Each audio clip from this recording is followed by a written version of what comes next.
পর্ব ১০৫। জীবনকে যতটা সংক্ষিপ্ত মনে করেন তার চেয়েও সংক্ষিপ্ত।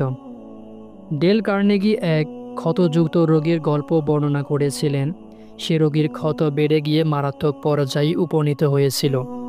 চিকিৎসকগণ তাকে বলেছিল যে তার জীবনের খুব অল্প সময় আছে, অর্থাৎ সে খুব কম সময় বাঁচবে। তারা তাকে পরোক্ষভাবে ইঙ্গিত দিয়েছে যে দাফন কাফনের প্রস্তুতি গ্রহণ করাই তার জন্য বুদ্ধিমানের কাজ হবে। হঠাৎ করে রোগী হানি, অর্থাৎ রোগীর নাম হচ্ছে হানি, এক স্বতঃস্ফূর্ত সিদ্ধান্ত গ্রহণ করল। সে মনে মনে ভাবল যে জীবনে যদি তার এত অল্প সময় অবশিষ্ট থেকে থাকে, তবে কেন এটাকে সর্বোচ্চ উপভোগ করব না। সে ভাবল, কতবারই না আমার মৃত্যুর পূর্বে পৃথিবীটাকে ভ্রমণ করার ইচ্ছা করেছি। আমার স্বপ্নকে বাস্তবায়িত করার এটাই নিশ্চিত সুযোগ।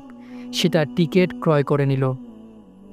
চিকিৎসকগণ যখন তার পরিকল্পনার কথা জানতে পারল, তখন তারা বিস্মিত হয়ে গেল এবং তাকে বলল, আমরা বিধি মতে আপনার বিরুদ্ধে তীব্র আপত্তি জানাচ্ছি এবং আপনাকে সতর্ক করে দিচ্ছি।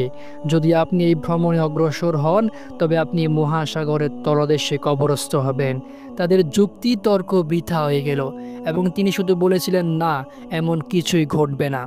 আমার পরিবারের সদস্যদেরকে আমি প্রতিশ্রুতি দিয়েছি যে আমি পারিবারিক গোরস্থানে কবরস্থ হওয়ার জন্য ফিরে আসব। এভাবে সে তার বড় উল্লাস ও আনন্দের যাত্রা শুরু করলো। সে তার স্ত্রীকে এই কথা বলে এক চিঠি লিখল যে আমি ভ্রমণ জাহাজের সর্বাপেক্ষা মনোরম খাবার খাই, আমি কাব্য পড়ি এবং এ যাবৎ আমি যে সুস্বাদু চর্বিযুক্ত খাবার খেতাম না তা এখন খাই। আমি আমার পূর্বের গোটা জীবনে যে আনন্দ করেছি, এখন আমি তার চেয়ে বেশি জীবনকে উপভোগ করছি। ডেল কার্নেগি দাবি করেন যে লোকটি তার রোগ থেকে মুক্ত হয়েছিল এবং সে যে উদ্দীপক পন্থা গ্রহণ করেছিল তা রোগ, শোক ও বৃথা বেদনা দূর করতে সক্ষম। উপদেশ, সুখ, আনন্দ, স্ফূর্তি এবং শান্ত ভাব, সম্যতা প্রায় চিকিৎসকদের বড়ির চেয়েও বেশি উপকারী।